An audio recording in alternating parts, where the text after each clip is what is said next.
Hello students, I am going to discuss with you the topic correlation. This is a third part of this topic correlation. In with this section, I will discuss with you variance and covariance method to calculate Carl-Pearson coefficient of correlation in case of individual series. We have discussed three methods: actual mean method, assumed mean method, and based on actual data in previous lecture.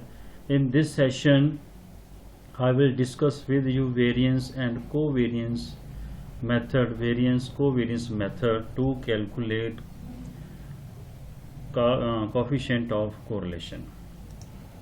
In this method, variance and covariance of variables x and y, variance and covariance of two variables x, y are used to calculate coefficient of correlation. The formula to calculate coefficient of correlation according to this method is equal to R is equal to covariance of, covariance में पहले discuss कर चुका हूँ, मैंने बताया था जब इनकी करेक्टरिस्टिक्स हमने डिस्कस की थी, मैंने कहा था जस्ट यहाँ मैं बता रहा हूँ, इसके बाद इसकी क्या मीनिंग होता है, इसको कैसे डिराइव करते हैं, क्या फार्मूला है, मैं आगे जाके डिस्कस करूँगा आपके साथ। तो अब इस वीडियो में मैं ये पूरा डिटेल में डिस्कस करूँगा। तो फर्स्ट पार्ट में मैं ये बता रहा हूँ कि आप इसके फार्मूले क्या हैं, फिर बताऊँगा मैं कि ये डिराइव कैसे होता है, फिर इसके कुछ एग्जांपल्स दे के हम इसके फार्मूले का यूज़ करके देखेंगे। तो फर्स्ट पार्ट में हम कर रहे हैं R is equal to covariance of x and y upon root of variance of x, root of variance of y। हम पिछले लेक्चर में पढ़ चुके हैं जो एक्चुअल मीन मेथड है उसके according R is equal to sigma small x Y upon root of sigma small x square into root of sigma small y square. ये हमने पढ़ा था एक्चुअल मीन मेथड में, एज्यूम्ड भी हमने करा और उसके बाद हमने क्या किया है, बेस्ड ऑन एक्चुअल डाटा।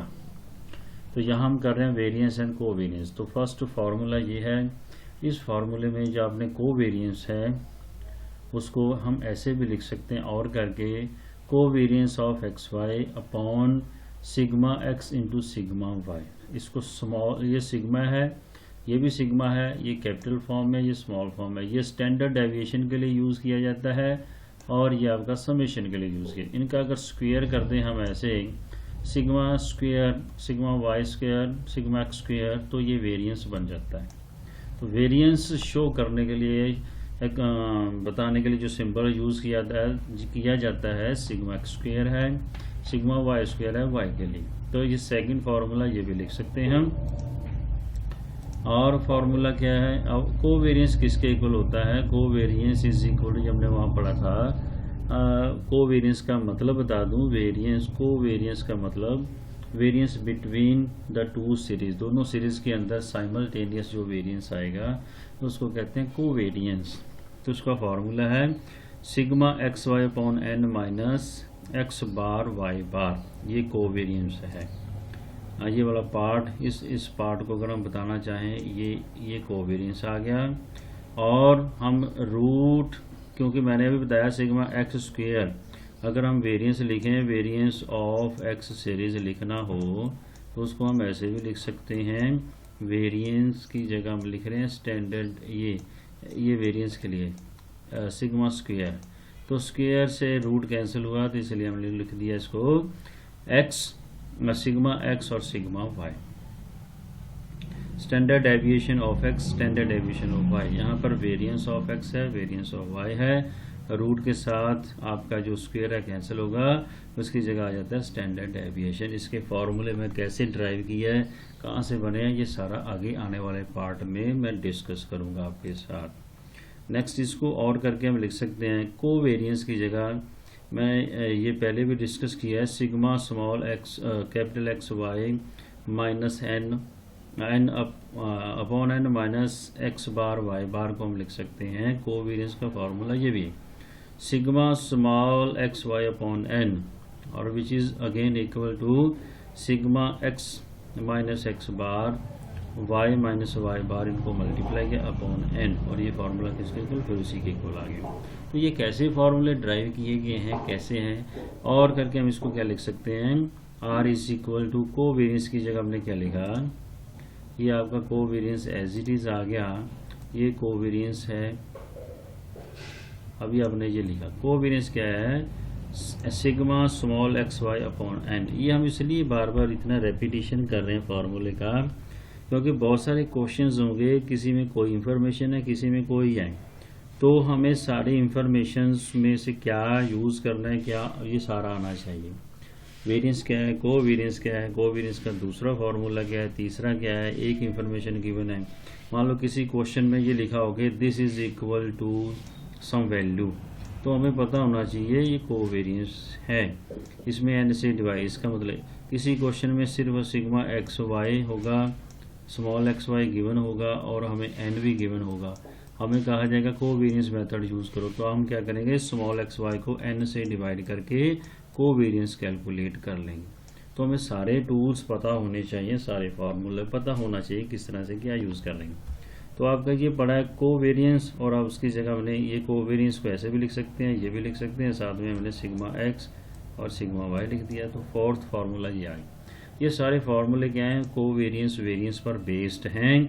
हम इससे इनका यूज़ करके क्या कर सकते हैं, कैलकुलेशन कर सकते हैं आर की। इसके बाद मैं स्टेप्स बता दूं, स्टेप्स में क्या होता है, कोवेरियंस कैलकुलेट करना होता है, वेरियंस कैलकुलेट करना होता है, ऑफ एक्स ऑफ वाई। कब, जब हमारे पास सीरीज गिवन हो तो भी हम इनका कैलकुलेट, हमें कहा जाए कि कोवेरियंस वेरियंस कैलकुलेट करके फिर आर निकालो तो हम करेंगे। अदरवाइज जो पिछले हमने मेथड किए हैं वो कर सकते हैं, या हमें कोवेरियंस वेरियंस कैलकुलेट करके दिया होगा तो हम उनका यूज़ करेंगे। तो स्टेप्स वो रहेंगे। स्टेप्स अगर हमें सीरीज़ दी है तो सीरीज़ के अकॉर्डिंग हमें क्या करना होगा, अगर ये सीरीज़ एक्स और वाई और हमें कहा जाए बाय दिस मेथड ओनली, आप इसी मेथड से करो, तो फिर हमें क्या करना पड़ेगा, इन सीरीज़ में से कोवेरियंस का फार्मूला ये है, स्मॉल एक्स वाई कैलकुलेट करना पड़ेगा, वेरिएंस कैलकुलेट करना पड़ेगा। वेरिएंस के क्या फॉर्मूला में आगे बताऊंगा, एक्स और वाई का, तो वो हम करके इनका कैलकुलेशन करते हैं। ये स्टेप्स रहेंगे इसके। अब आगे है कि इसका डेरिवेशन कैसे है, क्या ये फार्मूले कैसे बने, आपस में एक दूसरे से रिलेटेड कैसे हैं, मैं बताने जा रहा हूँ मैं। ये आपका डेरिवेशन ऑफ फार्मूले। We know that covariance of xy is equal to sigma x minus x bar y minus y bar upon n। इसको हम ऐसे भी लिख सकते हैं, ये फार्मूला एक, ये आपका एक पार्ट ये आगे, इसको ऐसे भी लिखा जा सकता है, इसको ऐसे भी लिखा जा सकता है, इसको ऐसे भी लिखा जा सकता है, कोवेरियंस है। अब इसकी ड्राइव करके ये कैसे बना, ये कैसे बना, दूसरे फार्मूले से साथ क्या रिलेशन है, डेरिवेशन है कोवेरियंस। इसको हम n को यहाँ से कॉमन निकाल के 1/n और बाकी को एज इट इज लिख सकते हैं। और करके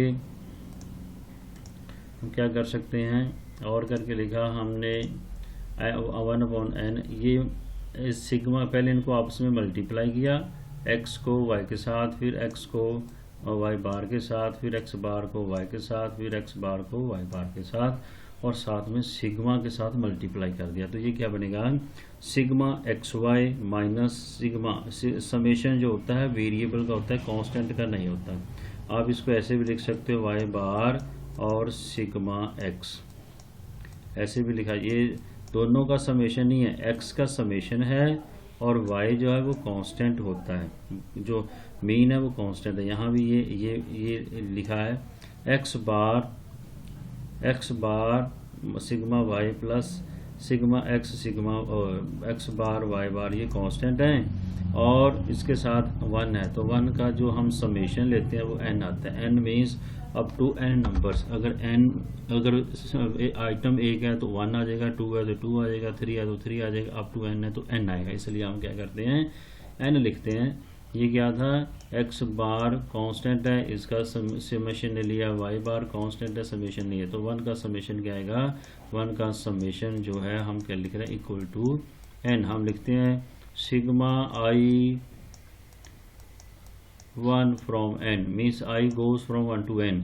अगर आइटम्स 10 हैं तो 10 आ जाएगा, 5 है तो 5 आएगा, n है तो n आ जाता है।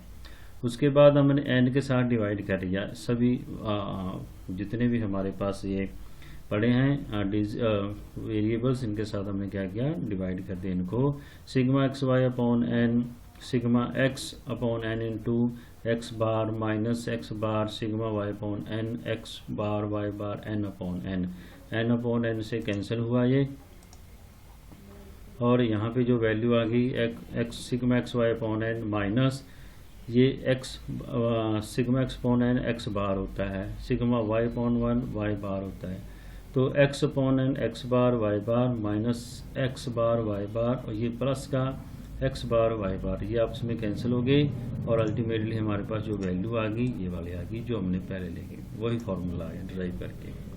तो ये यहाँ से बना है आपसे। अब इसी को हम small x Y upon n भी लिख सकते हैं। तो आगे इसके वेरिएंस क्या होता है, वो वेरिएंस है सेकंड पार्ट में बता रहा हूँ वेरिएंस। तो वेरिएंस ऑफ एक्स को लिखते हैं sigma square x, sigma x square means जो सिग्मा है उसका स्क्वायर, स्टैंडर्ड डेविएशन का स्क्वायर कर दें तो वेरिएंस होता है। ये रूट फॉर्मूले के अंदर क्या है, रूट है, ये जब ये नहीं आएगा यहाँ पे, तो जब हम इसका ये रूट लेते हैं, जब हम इसका रूट लेंगे तो वेरिएंस होता है, वेरिएंस हमारे पास आएगा, वेरिएंस को लिखा जाता है sigma square x which is equal to x sigma of x minus x bar whole square upon n, root नहीं आएगा। और इसको लिख सकते हैं, हमने ये भी पढ़ा हुआ है एक्स माइनस एक्स बार जो होता है उसके स्क्वायर, ये हमारे पास वेरिएंस है, ये वेरिएंस आ गया।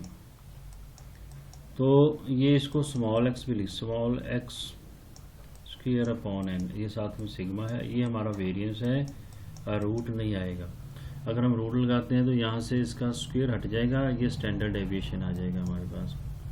तो स्टैंडर्ड डेविएशन आ गया ये वाला, और सिग्मा ऐसे ही सिग्मा वाई जो होता है वाई, ये बनेगा sigma of Y minus Y bar का स्क्वायर अपॉन एन। इसका हमने स्टैंडर्ड डेविएशन लेना हो या सिग्मा लेना हो तो रूट ले लेंगे, हमारे पास ये रूट आएगा, तो ये इससे एक्स से रूट कैंसिल हो गया, सॉरी ये हमारे पास स्टैंडर्ड डेविएशन का, ये जब रूट लेते हैं तो स्टैंडर्ड डेविएशन आ जाता है। तो जब हमने ये लिखना है, ये हमारे पास वैल्यू आ गई X is equal to variance को variance of x Y upon variance of X, ये वाला वेरिएंस ऑफ वाई ये वाला आ गया। हम इसके वैल्यू लिखेंगे, ये देखो इसको लिखा है, तो इसका मतलब है ये वेरिएंस ऑफ वाई जो है किसके इक्वल है, इस वैल्यू के इक्वल, ये हमने लिख दिया। तो इसको क्या लिख सकते हैं, variance of y variance of x उनका रूट।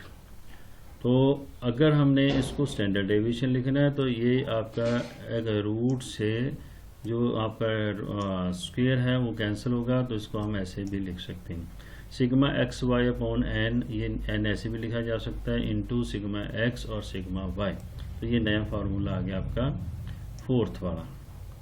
और करके आगे डेरिवेशन है, और करके लग सकते हैं हम sigma x Y upon n. तो अभी मैंने लिखा था ये हमारे पास क्या है, रूट ऑफ वेरिएंस, ये वेरिएंस पड़ा हुआ है स्मॉल एक्स वाई। अभी मैंने लिखा था यहाँ वेरिएंस जो है वो क्या होता है, sigma small x square upon n, उसका रूट लेते हैं यहाँ पे फॉर्मूले में। वेरिएंस जो होता है वो बिना रूट के है, अगर रूट ले लिया जाए वो स्टैंडर्ड डेविएशन आ जाता है। ऐसे ही small x Y upon N और करके ये हमने लिखा। अब यहाँ से रूट ऑफ एन है, रूट ऑफ एन है, हाफ एन यहाँ पड़ा है, हाफ एन यहाँ पड़ा है, ये कंप्लीट एन जो है वो बार आ जाएगा, ऐसे 1 अपॉन एन लिखेंगे। तो ये इससे कैंसिल होगा, एन से एन कैंसिल हो गया, हमारे पास जो फार्मूला अल्टीमेटली बचता है वो फार्मूला क्या रह जाता है, ये जहाँ से हमने स्टार्ट किया था। तो अगर वेरिएंस को वेरिएंस हमें हमारे पास हो तो हम ये फार्मूला यूज़ कर सकते हैं, ये वाला पड़ा आपके पास। अगर आपके पास एक्चुअल मीन मेथड है, अज्यूम्ड मीन मेथड, कोई वैल्यूज़ आपके पास पड़ी हैं तो हम उसी के अकॉर्डिंग फार्मूला यूज़ करके क्या कर सकते हैं, लगा सकते हैं इनको। ये आपके पास ये फार्मूला आ गया एक, दूसरा ये फार्मूला आ गया एक, ऊपर वैल्यू पड़ी है, ये वैल्यू हमारे पास हैं। तो ये 3-4 फार्मूला, ये फार्मूला डायरेक्ट यूज़ कर सकते हैं, उसके बाद ये वाला यूज़ कर सकते हैं, नहीं है तो आप ये फार्मूला यूज़ कर सकते हैं, और इन्फॉर्मेशन होगी तो आप ये वाला फार्मूला यूज़ कर सकते हैं, अदरवाइज एक्चुअल मीन। तो 4-5 मेथड आपस में इनका रिलेशन है। ये मैंने डेरिवेशन यहाँ की सारी, तो डेरिवेशन से हमें पता चल जाएगा सारा कि किस तरह से इनका आपस में रिलेशन है। अब हम कुछ एक एग्जाम्पल्स लेंगे जिनकी हेल्प से हम इनका मेथड का यूज़ करेंगे। तो हमें क्वेश्चन गिवन है covariance of x y is equal to 15, variance of x, variance of y 25, 36, calculate coefficient of correlation. ये इंफॉर्मेशन गिवन हो, फार्मूला भी हमने पढ़ा। कोवेरिएंस बड़ा सिंपल क्वेश्चन है, कोवेरिएंस वैल्यू पुट की, वेरिएंस का रूट लेते हैं हम, तो वेरिएंस का रूट लिया, कैलकुलेट किया, आंसर आ गया। तो ये रूट लेना मत भूलना। वेरिएंस का अगर यहाँ होता स्टैंडर्ड डेविएशन, यहाँ तो वेरिएंस लिखा है, ऐसा भी लिखा जा सकता है वेरिएंस ऑफ एक्स, इसको ऐसे sigma square x is equal to 36। तो वहाँ घबराना नहीं है कि ये कौन सी चीज़ आ गई है, तो ये वेरिएंस ही है। आप क्या करेंगे, इसका वैल्यू को पुट करेंगे, इसका रूट ले लेंगे, और ये स्टैंडर्ड डेविएशन बन गया, कैंसिल हो गया तो स्टैंडर्ड डेविएशन आ गया इसका। नेक्स्ट क्वेश्चन हम ले रहे हैं। अब ऐसा भी कैलकुलेट करके भी दिया जा सकता है। एन इज इक्वल टू 30, एक हमारे पास दो सीरीज है, एन 30 है, एक्स बार वाई बार, सिग्मा एक्स सिग्मा वाई और सिग्मा एक्स वाई। अब इसको आप दो तरीके से भी कर सकते हैं, जो आपके पास इंफॉर्मेशन, कोई मेथड जिसको आता है वो लगा लें। हम पढ़ के आए अभी, R is equal to sigma x y small x Y upon N into sigma x sigma y. आपने जस्ट वैल्यू पुट कीजिए, गिवन है सिग्मा एक्स वाई 360 है, एन आपके पास 30 है, एक्स और y x sigma x sigma y दिया हुआ है हमें, वो क्या 30 इंटू 6 7, कैलकुलेट किया 0.286 आ गया। दूसरा तरीका है कोवेरिएंस लिखा upon sigma x sigma y. अगर स्मॉल एक्स वाई ऊपर लिखते हो तो एन नीचे आता है, मैं रिपीट कर रहा हूँ। अगर आपको सिर्फ और सिर्फ आप यहाँ लिखते हैं स्मॉल एक्स वाई, तो नीचे आएगा एन इंटू सिग्मा एक्स और सिग्मा वाई। अगर आप कोवेरिएंस ऊपर लिखते हो तो इसके अंदर ऑटोमेटिकली एन इंक्लूड हो गया, वो दोबारा से नहीं लिखना फिर आपने, इसका मीनिंग। अब ये देखो कोवेरिएंस क्या है, ये फार्मूला आ गया। तो ये हमें एक्स वाई दिया हुआ है, नीचे आपने डिवाइड किया, कोवेरिएंस आ गया, तो कोवेरिएंस 12 आ गया ऊपर, नीचे सिग्मा एक्स सिग्मा वाई हमने पुट किया, तो ये है। यहाँ अगर आप एन से दोबारा कर देते हो तो क्वेश्चन गलत हो जाएगा। तो covariance is equal to sigma small sigma x Y upon n है। अगर डायरेक्ट आप स्मॉल एक्स वाई लिखते हैं तो एन नीचे आएगा, मैं रिपीट कर रहा हूँ, कंफ्यूज नहीं होना। नेक्स्ट हम कर रहे हैं एग्जांपल। कोवेरिएंस गिवन है, आर की वैल्यू गिवन है, वेरिएंस ऑफ एक्स गिवन है, हमें लिखा है स्टैंडर्ड डेविएशन ऑफ वाई। ये देखो यहाँ क्लियर होगा, जो हमने डेरिवेशन किए हैं यहाँ यूज़ होगी वो। अगर ये क्वेश्चन आ जाए और डेरिवेशन आपको ना पता हो, फार्मूले कैसे ड्राइव करते हैं ना पता हो, तो आप क्वेश्चन कर ही नहीं पाएंगे। तो फार्मूले के according covariance of x y standard deviation, इसको बोलते हैं स्टैंडर्ड डेविएशन, अभी मैंने बताया था। इसका स्क्वायर कर दें, वेरिएंस बनता है, इसका स्क्वायर हटा दें तो ये स्टैंडर्ड डेविएशन बनता है, सिंबल इसका सिग्मा ही रहेगा। तो यहाँ हमने लिखा covariance of x Y upon sigma x sigma y. तो अगर ये तभी जो अननोन राइट हैंड साइड का है तभी कैलकुलेट होगा जब लेफ्ट हैंड साइड में हमें कोरिलेशन की वैल्यू गिवन होगी, कोफिशिएंट की वैल्यू गिवन होगी। अगर ये वैल्यू गिवन नहीं है तो फिर हम कैलकुलेट नहीं कर सकते। तो वैल्यू क्वेश्चन में जरूर गिवन होगी। ये 25 गिवन है और 36 क्या है, वेरिएंस है। तो वेरिएंस जो होता है, वेरिएंस लिखना है तो रूट आएगा उसका, वेरिएंस ऑफ एक्स मीन्स आप क्या करोगे, 36 ये लिखा है, 36 का रूट ले लेंगे तो वो स्टैंडर्ड डेविएशन सिग्मा एक्स बन जाएगा। सिग्मा वाई नहीं है, तो वाई नहीं है तो एक चीज़ जो है हमारे पास लेफ्ट हैंड साइड में कोरिलेशन है, यहाँ से आपने क्रॉस मल्टीप्लाई किया और ये आपके पास क्या आ गया, इसको 3.6 into sigma y is equal to 25 और ये साइड आके 20 सिग्मा आपके पास क्या रह जाएगा सिग्मा वाई इज इक्वल 25/3.6, तो हमारे पास जो वैल्यू आएगी सिग्मा वाई की में स्टैंडर्ड डेविएशन ऑफ वाई 6.94। तो ये आपके पास इस तरह से अननोन कैसे कैलकुलेट करने हैं। ऐसे ही आपका एस सिग्मा एक्स भी हो सकता है, कोवेरिएंस हैं, बहुत सारी चीज़ें जो इधर इधर से मैनिपुलेट करके हम क्या कर सकते हैं, कैलकुलेट कर सकते हैं। ये तभी कर सकते हैं जब आपको कोई सारे डेरिवेशंस का पता होगा, सभी मेथड्स आप जानते होंगे किस तरह से हम इसको कैलकुलेट कर सकते हैं।